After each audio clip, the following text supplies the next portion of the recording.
you heard me talk about Nick Pryor and the fact that his family used to drive the Divco milk truck. And by the way, in case you want more icebreakers, Divco, standing for Detroit Industrial Vehicle Company. I think I actually impressed Emily Riggs with a piece of knowledge here this morning. I mean, I feel like I've done my job.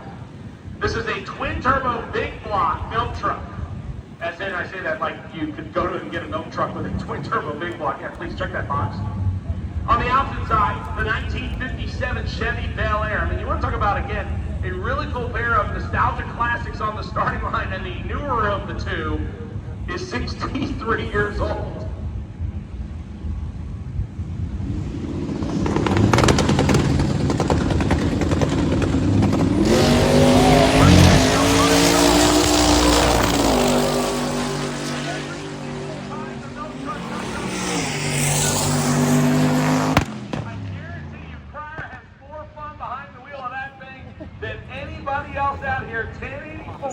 At a skyscraper, 126 miles an hour.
Just got here and wheel chain and milk truck just broke. I'm not sure exactly what went wrong, so as soon as it's pulled off the track, I'll go over and figure out what actually broke on it.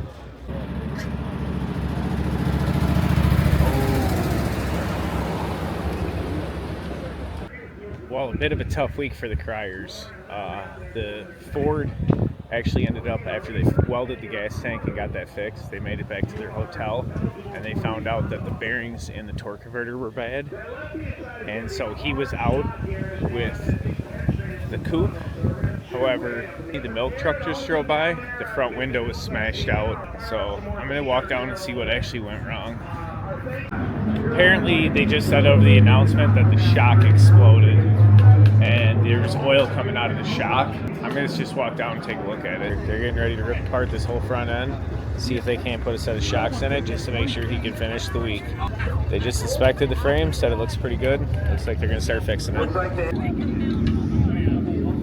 Tearing into it, they're gonna pull the coilover out. I'm gonna start digging out some shocks, man. Holler the world. See if he can't get it back down the track. But it looks like we have wheels back on the milk truck. Fresh set of windows, he'll be able to finish his 6th summer.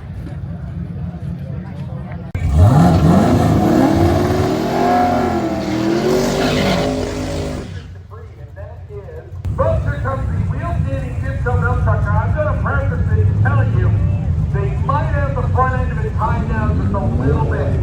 For those of you that did not see our coverage from yesterday, this thing was violent when it came up.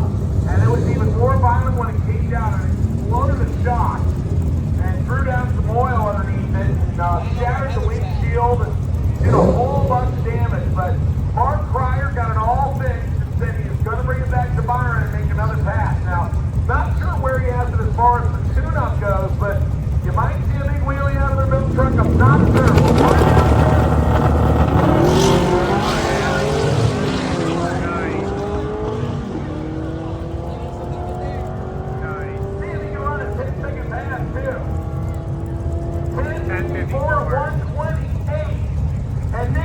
pretty funny. I was talking to him earlier, and he said because he wasn't sure if there was any damage to the front end, even though the car was driving straight, he was going to take it easy off the line. Boy, he cranked a huge wheelie off the line on that one.